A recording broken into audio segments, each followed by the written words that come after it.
Hey, everybody, it's Mike from the Mike Widener Show, powered by Sonic Web Studios. Visit online at sonicwebstudios.com for all your needs. Looking at a professional website without breaking your budget? Sonic Web Studios is the answer. Sonic Web Studios offers fast, affordable custom web designs that blow the competition away. Call today, 1-800-303-3960. That's 1-800-303-3960. Or email to support@sonicwebstudios.com. Mention the Mike Widener Show, get 20% off your first project. Sonic Web Studios, take your image to the next level. Also, time to give official shout out to our official sponsor of the Mike Widener Show, international warring author Mia Moslenzia. If you love fast-paced mysteries, you'll love Missing by Mia Moslenzia, available on Amazon in paperback and ebook. Missing is fast-paced and intriguing with an unforgettable twist. Takes place in 4 countries, 2 strangers, 1 target, where truth is an illusion and those you love will be the first to go missing. It's available on Amazon in paperback and ebook. Missing by Mia Moslenzia has garnered great reviews and even loved endorsed by Howard celebrities, including Joanna Cassie, Forbes, Riley, and many others. So grab your copy today for it goes Missing by Mia Moslenzia, available on Amazon. Also, check out the Mike Widener Show at themikewidenershow.com on over 40 podcast platforms, heard in over 100 countries, including Facebook, SoundCloud, Spreaker, Spotify, and iHeartRadio. Also, Anchor FM, iTunes, Google Play, Amazon, Audible, and Apple Music. And also coming to HamiltonRadio.net, Diamonds FM, Oldies Radio, and a few other networks as well. Take the Mike Widener Show on any mobile device. Subscribe to the Mike Widener Show on the YouTube channel. Follow the Mike Widener Show on Instagram and Twitter today. And for great gift ideas, go to Amazon.com and check out the Mike Widener Show podcast. T-shirts, pop sockets, throw pillows, tote bags, hoodies, baseball gear. Makes great Christmas gifts any occasion 24/7. Go to Amazon.com and check out the Mike Widener Show podcast. And for more great gift ideas, go to Amazon.com/Mia Moslenzia for great books like Missing, Once, and Wrinkles. Also T-shirts, pop sockets, hoodies, and also phone cases and more. Amazon.com/Mia Moslenzia. Check it out today.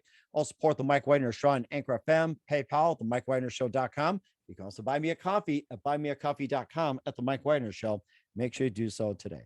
We're here with an amazing actor, writer, director from New York City, now based in Los Angeles. Began his career at a young age in Northern California, performed at the Gaslight Theater. Also comedy, sports, So I Married an Axe Murderer, Angels in the Outfield, plus number of ads, including Corn Nuts. He also appeared on Smash TV, Street Smarts, Senseless, and Dirt Merchants, and more. And began directing and scripting in 2010. And he's also done Horror of Love, Fright House, My Undeadly, featuring Michelle Tomlinson, Love Potion number 8, Rotting Love, and more. And this guy has just really branched out, made a big name for himself. Live, ladies and gentlemen, from the Plus Studios in beautiful downtown Los Angeles, we have the amazing actor, writer, director, and he'll be talking about one of his recent we've been raving about. Ladies and gentlemen, the multi-talented Dave Reda. Dave, good morning, good afternoon, good evening. Thanks for joining us today. Wow, that was quite an introduction. Well, what can I say? I've been looking through your list here. It's almost like a king scroll. I'm trying to figure out. It's like, how do I get to condense this? Maybe you could have helped me out. No, you made that sound so good. I want to listen to me now, which is unusual. Well, you know something too. It's like I'm sure there's opportunities one day, and perhaps you can interview me one day. So I'll let you be in my chair. So we'll just have to trade places, swap brains, or whatever it is. Telekinesis or something. Just don't kill each other. So oh, careful mentioning the word brains, because I am a zombie. So I mean, you said the magic word there. Ooh, I guess that brought out the best in you or something. So I mean, I am known as Zombie Dave. So I mean, grr. That's right. Yeah. So you grew up in New York City and began your career at a young age. Actually, no, I was born in New York City, but grew up in Northern California, San Jose, actually. Okay, that's what part I was going to get to. You performed at the Gaslight Theater, comedy, sports, So I Married an Axe Murderer, also Angels in the Outfield, plus numerous ads, including Corn Nuts. You appeared on Smash TV, Street Smarts, Senseless, also Dirt Merchants, and you began directing and scripting in 2010 with Horror of Love, Fright House, My Undeadly, featuring Michelle Tomlinson, who I had on the show. Also, Love Potion number 8, Rotting Love, and more. And we'll also talk about your recent As Good as Dead. So that's been getting a lot of good reviews. And before getting to all that, Dave, tell us how I first got started. How I first got started? Yes. I was up there in Northern California, and I just always really wanted to act and was doing the school plays and whatever. And my family, the Redas, back in the 30s and 40s, and a little bit of the 50s, they had a bunch of drive-in theaters, the Rita drive-in theaters and regular theaters, Oh, the wow. Rita theaters all over Kentucky. They had those there, but then, as times changed, they closed them down and then moved to California, and then I got to out here. So, I mean, it's just always kind of been in my blood to do this, and it's just something that's always been in me. And then as a little kid, hearing my dad and my grandpa luckily when I was a kid, VCR technology came out.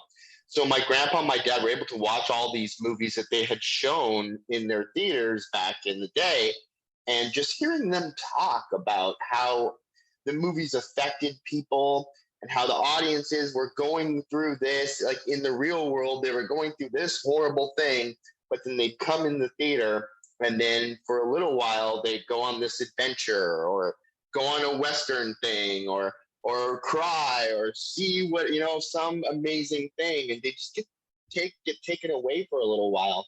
And what them as running the theater, seeing what it did to the people, it was just an amazing thing. And then listening to all these stories, it just made me always want to do it. And just always, I think just from birth, I just really just always wanted to be a part of this world. And then luckily I got a chance even though being in Northern California, you don't really get that many opportunities to do national commercials and things like that.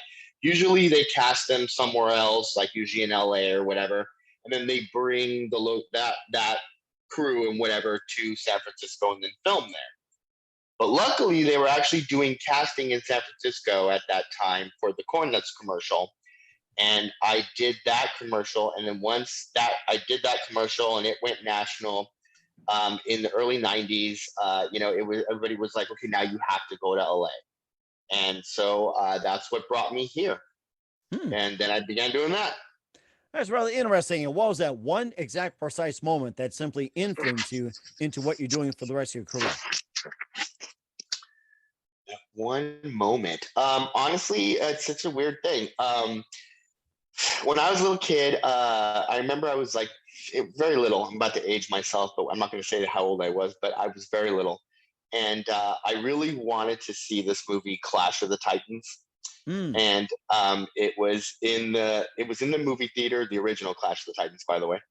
And I was so excited to see it. I've been wanting to see it. And my dad took us to the movie theater. When we got there, all the tickets were sold out. Wow. And so I was really bummed out. My dad comes to the car and he's like, yeah, I couldn't get tickets to Clash of the Titans, but I got tickets to another movie. Do you want to see that? And, when you're a little kid, you don't want to go home. At that point, you're like, but you're bummed and you're angry and you're upset, but you don't want to go home. You still want to see a freaking movie, right? Mm-hmm. So I'm like, well, what's this movie? And my dad's like, I don't know, because my dad is so good at making me not know what's going on. All dads really do that. Surprise. Oh, my dad fully playing with my mind. He goes, I don't know, it's this movie about an archaeologist. I heard it's pretty good. Let's just go see it. And I go, okay, whatever. I don't really want to go to school right now. I don't really want to see that kind of thing, but whatever. So I'm sitting in there and I'm really mad. I'm really upset.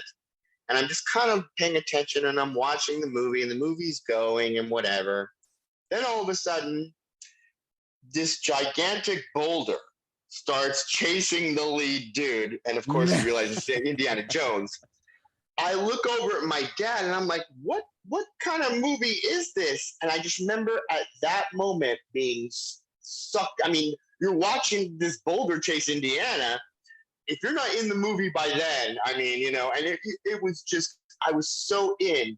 I remember at the end of the movie having this even as a little kid, having this realization of, wow, I was so sad inside and so upset about not getting to see this other movie. And I had no idea how cool this other movie was, because after that point, I went home, made my own little whip. I was playing Indiana at home, but but I remember leaving the theater. I just remember thinking like I was so upset and so angry, and then yet this whole other story and adventure came in and took all that anger, all that away, and instead replaced it with this incredible adventure and a new hero that I didn't even know existed. And it just how easily and quickly the movie was able to take my mindset from this to this. You know what I mean? Mm-hmm. And I just remember just how it made such an impression on me that I just wanted to be in that world. I wanted to not only get to play Indiana in front, on camera and at home with my friends, but I mean, also, I just really I knew I had a sense of, I just wanted to be in this world somehow, some way. Oh my gosh, that is so fantastic. I think that was a really good period. Yeah, it's Star Wars, Indiana Jones, and in that era, it's like it was so amazing. Oh man. And I have to say this. I thought the time King Kong was better than Star Wars. Boy, was I wrong. I found out later. So the wrong time. Oh man. Oh my gosh. And who are some of your other favorite actors and actresses, and also your favorite movies growing up? Growing up, I mean, of course, I was really inspired by the Universal classics. I was blessed to have, like I said, my parents, they ran a lot of movie theaters and whatever in the 40s and 50s in Kentucky. So they just had a really good sense of old school, what was good to watch. And I was blessed early on with my dad just throwing one great classic film at me after another. And I got a really good sense because of that. I mean, I feel like a lot of industries that you're in, like if you want to be a great plumber, you can go hang out with a plumber, journeyman with this plumber, and he'll tell you, and teach you his skills and tell you how to do exactly how he does what he does. And you can learn and expand from that. Acting and directing and writing and whatever, it's sort of a different thing. No one in this industry, no one really wants to give away their secrets, because if you write like they do, then you'll get their jobs, right? So everybody's very guarded about what they do. So the only way I feel one of the only ways to really learn is to glean this knowledge from the classics, from great movies. You watch these movies and you watch them once for entertainment, and then you watch them again to go, okay, how did they do this? Or why did they do this? Or why does the story do this? And why do I like it so much? And you break it down, and then these are your teachers. I was blessed with a lot of Universal classics, the monster movies, which are just all great stories. And then growing up at the time that I did, I had a video store right across the street from my house in the early 90s. So I got a chance to see one great 80s horror movie after another. And that really, with the Universal classics, along with luckily being just happened to be the time, getting to see movies from George Romero, Wes Craven, John Carpenter. These guys really, Toby Hooper, these guys really helped Clive Barker's stuff. I mean, it just really helped me write and create the movies the way that I do in this modern world. And I feel like everybody has that love for 80s movies. So luckily for me, in 2022, I'm trying to create movies that have that 80s feel to them. Okay. So, yeah. Okay. And how does Universal Movies differ from the other companies as well, too? You mentioned Universal a lot. It's like, how does it differ from the others? The Universal classic movies are just so iconic. When you're talking like Frankenstein, Dracula, King Kong, Creature, Black Lagoon, Mummy, they're just so iconic, and the stories they tell, they stand the test of time. They just stuck with me so much. I don't know. I don't know why. I can't. I don't even know how to say why. I just feel the storytelling and just those the iconic monsters. I felt like as a kid that these guys like Creature from the Black Lagoon, Frankenstein, Dracula. These guys were my friends, I just had such a connection with them. Who's to say why? Maybe because I'm a freaking weirdo. I don't know. Well, look at it this way. We're all unique in different ways as well, too. Just like Frankenstein was unique. I'm sure Dracula was cool. And of course, you also had the others, King Kong. Hey, I love to hang out with that party animal, that type. So oh hell yeah. Like Creature from the Black Lagoon, I always love that. If you look at artists when they take liberty with the Creature of the Black Lagoon, if you'll notice, he's always drawn in like Hugh Hefner's Playboy jacket and stuff like that, because the creature is just, what was he doing? He was fine in the Black Lagoon, but then he sees the hot chick in the bikini and he's like, I have to have that. And he goes after it and winds up almost, well, in some cases dying, depending on the movie, but at least getting chased and killed over it. And so I just love that artists depict him as he's just a playboy. He's just like the Creature of the Black Lagoon of all the monsters. He's the monster that's like, hold on a second, there's a hot girl over there, and I'm just gonna swim right over there. And no, I'll get what you're saying, but hold on. He's just a playboy. He's just dying for love. You could say that. He's just dying for love.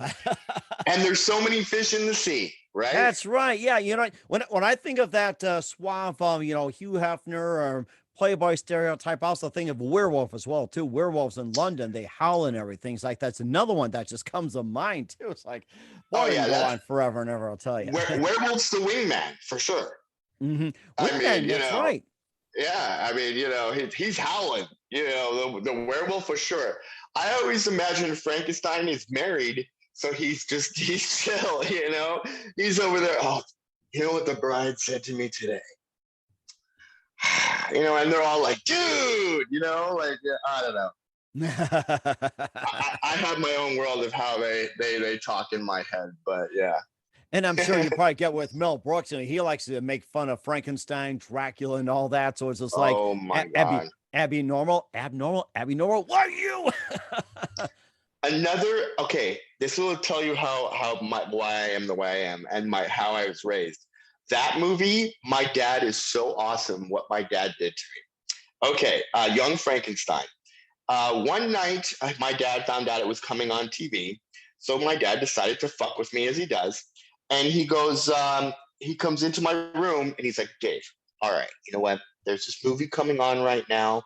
I'm going to let you watch it. Your mom told me not to because it's probably too scary and too messed up for you. But I think you're at an age that you can handle this. So just prepare yourself because it's a really scary movie. But, I'm here if you need me. And, we're going to watch this movie, but just try not to be too scared. And I'm like, okay. So I'm like prepared for this horrible movie. And then Young Frankenstein's going, and it didn't take too long before I'm like, what the hell? And my dad just starts laughing his ass off. So, I was already in. And then getting that switcheroo just made me love that movie even more. My dad was so good at that, Oh, it was great. Still so good at it. Yeah. I still remember that. Yeah. Is that Frankenstein? No, that's Frankenstein. Frankenstein. That's right. And of course they did the putting on the Ritz. That was my favorite one right there. Oh.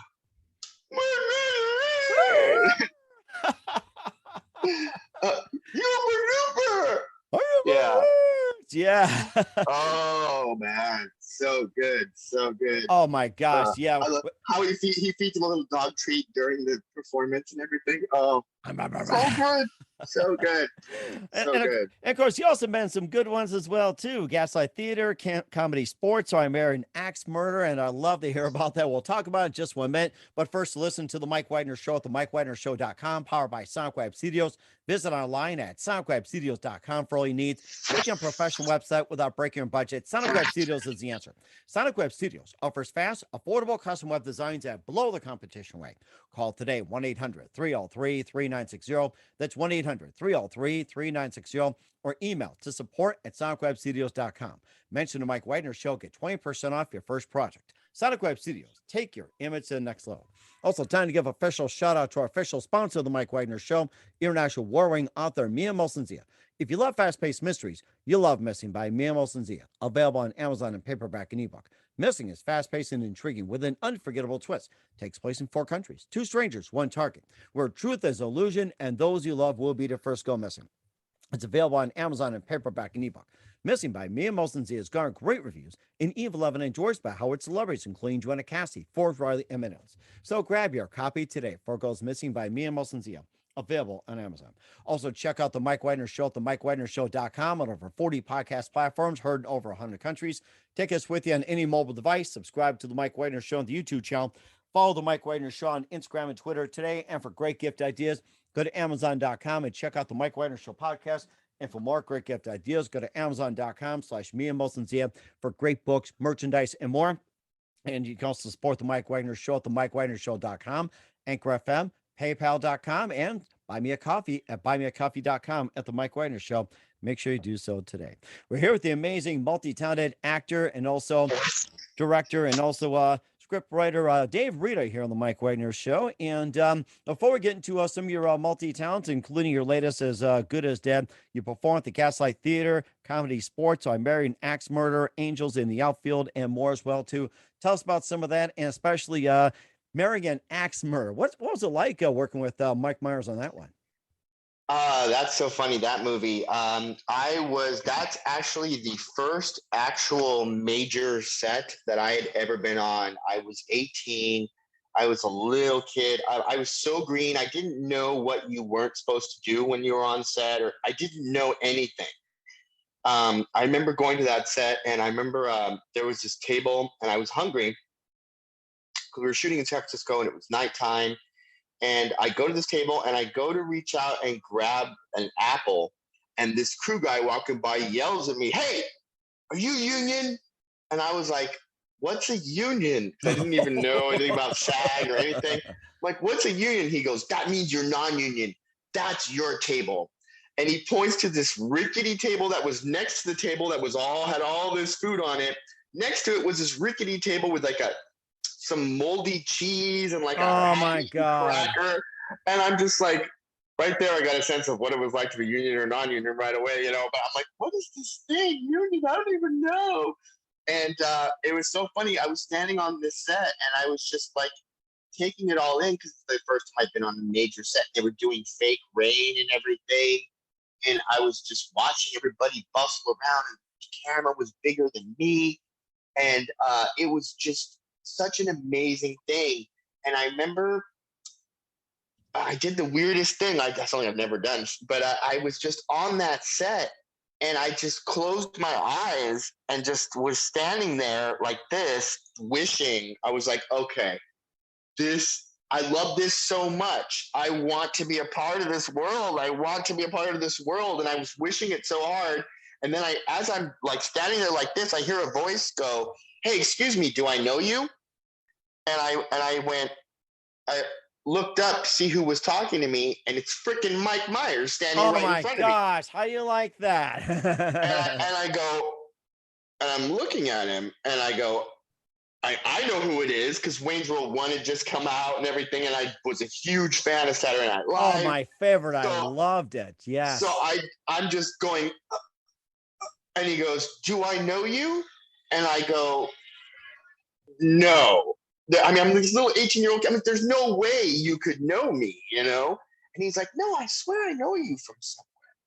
And I'm like, "Dude, there's no way you know me. But I wish you did, but you don't." And he goes, all right, whatever. But I swear I've seen you around. I think I know you. And I'm like, no. And he didn't. But he leaves and he walks away. Literally right after that, they were setting the scene where it's inside a coffee shop. And again, because I'm so green, I didn't know you're not supposed to talk to the actors. And he had already spoken to me. So when they sat us down, they happened to sit me like across and diagonally across from him, but we were facing each other. And so when the crew was setting up their shot, we were just kind of waiting. I look over at Mike Myers and I go, "Hey, dude," because we'd already talked. I thought I could talk to him. And I just looked at him and I went, "Hey, dude, so how'd you get on Saturday Night Live?" And he looks over at me and he's like, "Oh, and he tells me this whole story about how he auditioned for Lauren and he did actually an impersonation of Lauren, which is funny because that turned out to be uh, the inspiration for Dr. Evil. But Dr. Evil, yes, I read about that. Yeah, yeah, me. but $1 million. exactly. But he was talking about that, but this was before Austin Powers and all that. But he was talking about that and telling me about that.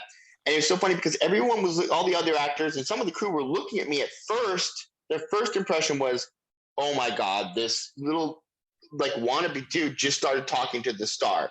They were probably going to kick me off set if Mike Myers hadn't just been like, "Oh, talking to me like we knew each other." So we were just having this great conversation. And it was later on that I found out that you're not supposed to do that. You're not supposed to, the actors are doing their thing. You're supposed to do your thing. They're too busy. Usually they're too busy trying to remember their lines or whatever. And they have a lot going on. They don't want to deal with some kid going, "How did you get your style?" I mean, but Mike Myers, upon being a really cool dude, he knew his shit that night, and actually he was bored, and so he welcomed having this regular conversation with me, and he thought he knew me for some reason, so he was still trying to figure that out, and it was just so it wound up being the weirdest experience on set. But my first and I got on my first set. I got spoiled. I got to talk and hang out with Mike Myers. I'm looking at Fake Rain. It was a night shoot in San Francisco. It was a beautiful night. We were by the pier. I mean, what a great introduction into this world. I got to say, I was very blessed. And then when I saw when I saw the finished product, I don't know if you've seen I Married an Axe Murderer, but I love the film. It's such a great movie. So I feel so lucky to even though I'm just a shadow in it, I feel very lucky to even have been a part of it at all. That had to be really funny as well, too. And of course, he might have seen you at the donut shop or something, or taking that apple. Or he might have thought you're in the Angels in the outfield as well, too. A little bit about that, and plus, you can also get in some others too. I did. I just done my National Cornets commercial when I got Angels in the Outfield, and I was hanging out with. I don't know if you know the lead in Angels in the Outfield. It's what's his name? Oh, I can't think of his name. Now I'm gonna blank on his name. But anyway, oh fuck. We were my Corners commercial was so weird, and it was like that summer. If you had seen like they were playing it constantly with Beavis and Butthead. So if you saw Beavis and Butthead, you saw my commercial. It was just a weird thing in that time. And so I was hanging out at Angels in the Outfield set, and they were all like just talking about the Corners commercial and how weird that was. And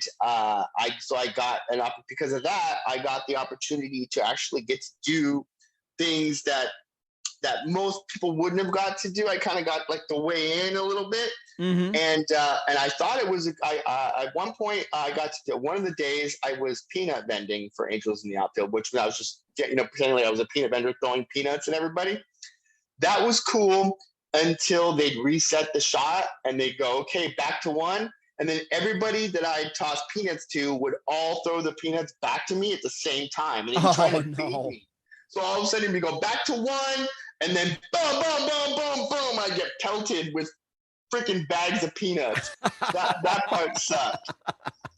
And then I have to like reset the shot and not be angry at these people and not huck it back at them. I had to be like, normal. Oh, it sucked. But it was fun. And Angels in the Outfield was a really cool movie too.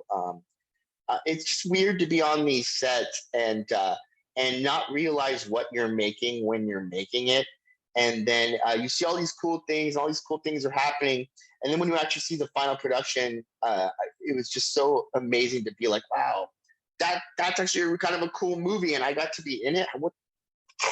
You know what I mean? Like, it's such cool that stuff. that is rather fascinating as well too. I think the Angels were doing pretty good that year as well too. I think they went through so many names: Anaheim, California, Los Angeles, whatever it is, and I think they had a good year too. You also appeared in Smash TV, Street Smart, Scentless, Dirt Merchant, and then you also began to direct as well. Maybe a few more appearances, and after your appearances, describe your transition going from acting over into directing and scripting in no time. Well, in the year 2000, I was in LA here and had a couple of actor friends, and I really, really wanted to be on Saturday Night Live. That was my thing, especially after, like I wanted to follow Mike Myers' path, and I just really wanted to go that route. Um, but I wasn't getting the auditions or the opportunities that I knew I deserved and wanted. So I knew there are two types of actors in this town: the ones that sit and wait for it, and the others that make shit happen. And I'm just too impatient to sit around and wait. So I decided to form my own little sketch comedy show at the same time that I had one of my friends, who's in some of my films, Peter Redmond. He happened to own the biggest and best costume store in Pasadena at the time. We had 15,000 costumes at our availability. Everything from blood, latex, cavemen to spacemen, everything we would ever need to make anything we ever wanted. Oh, wow. So, and then another friend of mine also worked at Public Access here in Pasadena. And he let it slip one day that it's public access. And if we wanted to, we could make our own show and they would air it. So I got all my actor friends together and people that I believe were talented. We created our own TV show, and it was a little half an hour show called Click This. That basically we were in control of your TV and we would flip past channels for you. So, that's interesting. It was cool. You'd get a little bit of this show, or maybe a little bit, or whatever show the guy happened to be watching. Maybe he'd come back to shows, but it'd always be like a little bit further. And it was really fun. But it was we were spoofing. In order to do that, we had to spoof every genre, and we had to do everything because we were making fun of TV itself, just the whole thing. Every channel, every type of thing you would see on TV, from commercials to infomercials to movies to everything, public television even too.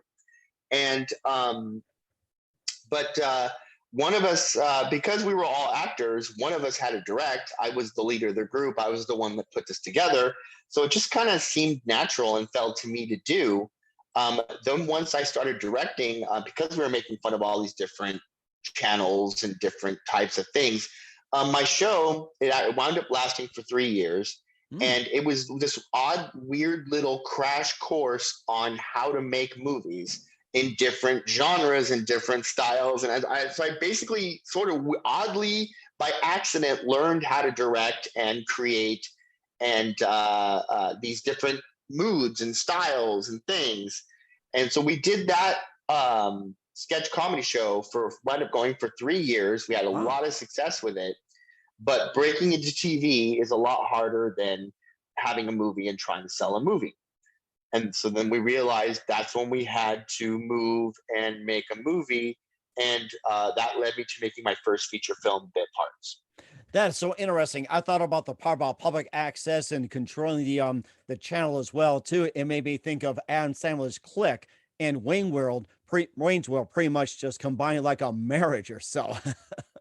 That's so funny. The way Wayne's World would have totally been right in there. Click was cool because that was a good kind of a funny movie, because we had that idea when we were trying to figure out what to do from our sketch comedy show and move to feature film. We were like, well, what should we do? And one of the ideas that went by was, what if we can control everybody with the power of a VCR thing? But we realized that we really needed to move into the horror world, because we looked around when we were deciding what kind of movie to make. We saw that the number one industry in terms of money in film is porn. And we all looked at each other and were like, okay, our moms will never let us get away with this. So what's number two? And horror was number two. Horror is the second most money-making film genre. because people will even they'll buy a bad horror movie. I mean, it's crazy with horror, you know what I mean? You never know what's going to work and what's weird. And like I said, people will buy a bad horror movie just to laugh at it or have fun with it, you know? But not to mention, if it's a good horror movie, what they do. So, yeah, horror is just where it was at. And I always had that kind of horror mind, always. So it just seemed like the perfect fit. And then lo and behold, here we are today. Mm-hmm. And of course, you also said that you started with Horror of Love as well, too. Maybe a bit about that. And of course, you'll work our way down, like with Fright House, My Undeadly with Michelle Tomlinson, Love Potion #8, and also Rotting Love as well, too. Just tell us about some of the films you also scripted, directed, and everything else, starting with the Horror of Love, and just kind of work your way down. Yeah. Well, after Bit Parts was made, Bit Parts was written by one of my friends, John Rosenberg, was great. He actually used to write with Adam Sandler. It's funny that you mentioned Click. But I actually took him from Adam. They had just done Wedding Singer, I think, at that point. And he was just, John's such a great, talented writer and everything. I was just like, I need you on my team. And so we did the first feature, Bit Parts. After Bit Parts, I knew that I had to do more, but I was getting a lot of scripts from different writers, and I kept repairing their scripts and then sending them back. And then I realized at some point, I'm like, why am I repairing scripts when why don't I just try writing something on my, instead of repairing something, why don't I try writing something on my own? And at that time, right then, I happened to hear this song, The Horror of Our Love, written by this awesome band, Ludo. And while I was listening to it, I happened to be staring at that thing right there, which is a 6 foot tall Jason-esque kind of character. I don't know if you can see him. Okay. So ain't chance you can move up a bit closer or anything? Is as far as close as we can get? Oh, no, I can walk over there. No problem. Oh, that's right. Yeah. So I was looking at him. He was dressed like, he didn't have this mask on at the time. He had a regular Jason mask, but he's 6'7" statue of Jason, basically. And the song starts with, I'm a killer, cold and wrathful. And as it started, I was staring at that. And then all of a sudden I watched this whole little film play out in front of my head.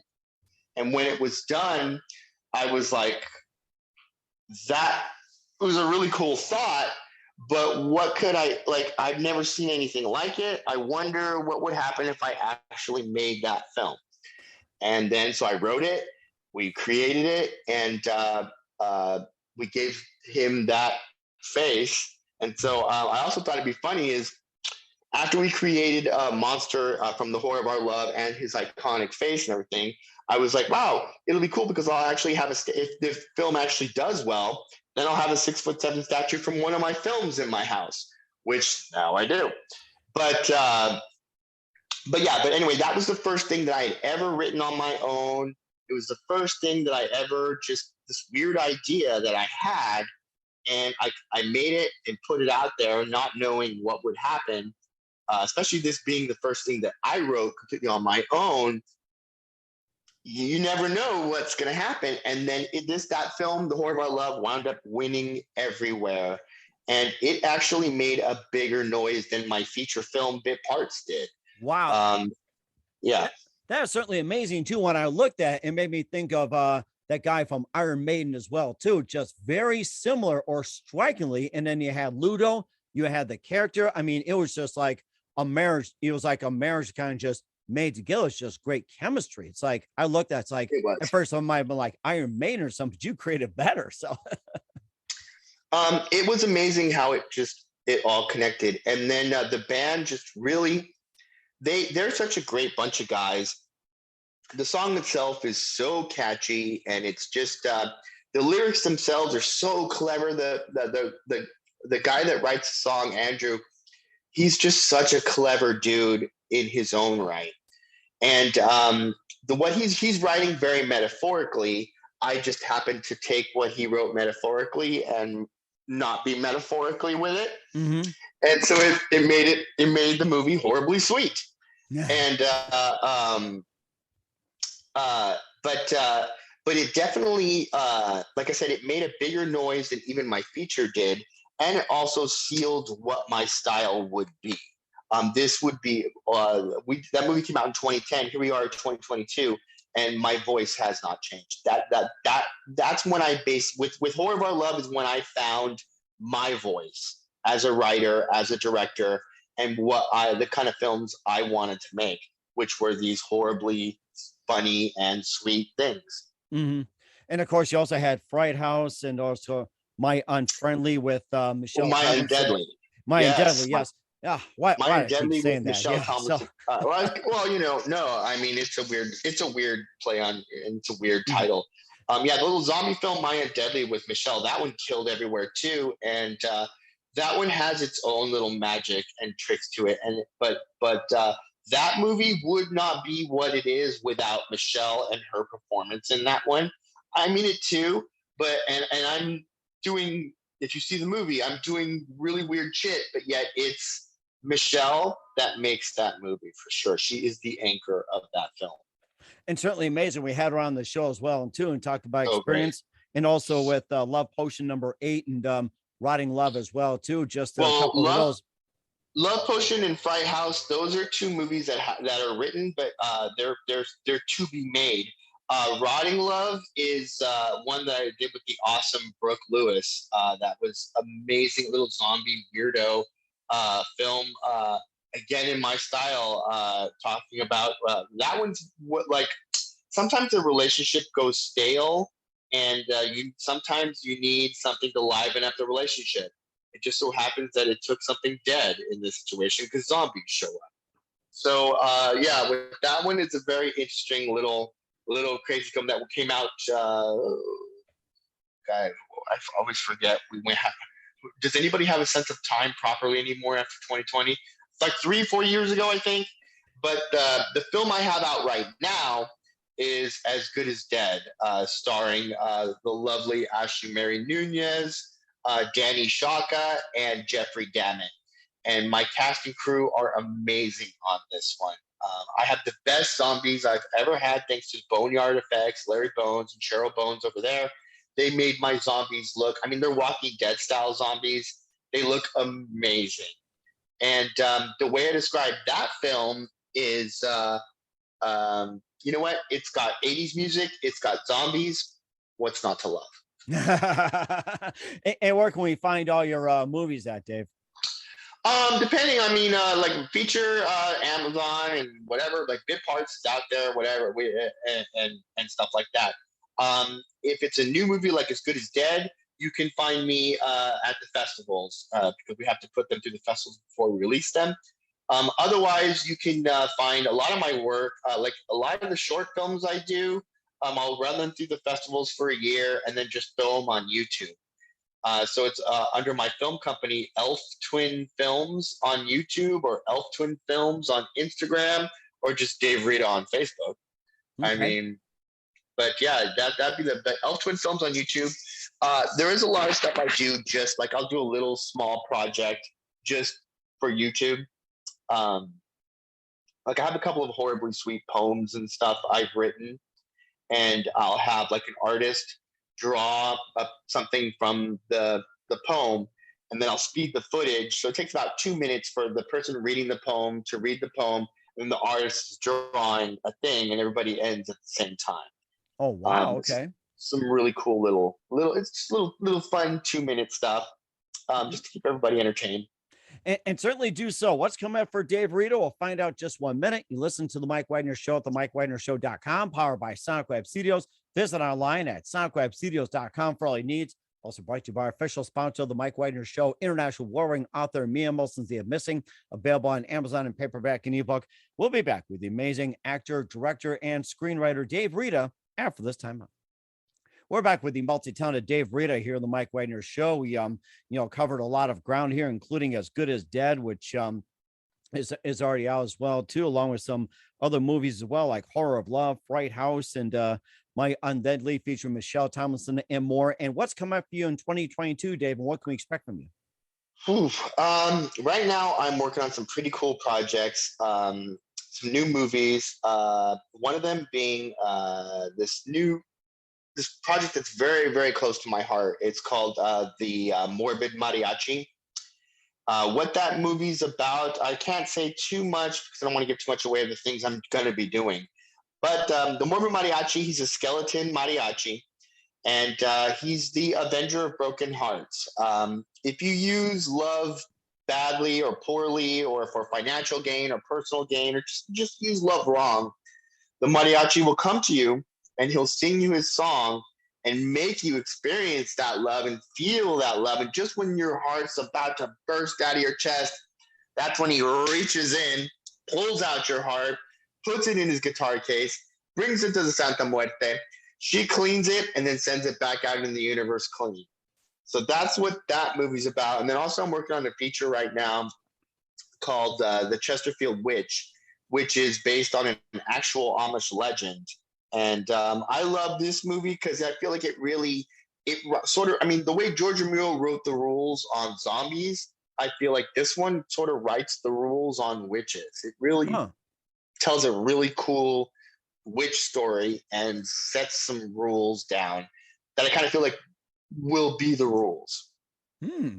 That's really interesting. Sounds like you got a lot going on, Dave, and looking forward to more of what you got, even in 23, 24, 25. Who knows? I mean, you got ideas just coming across the board. And who do you consider biggest influence in your career?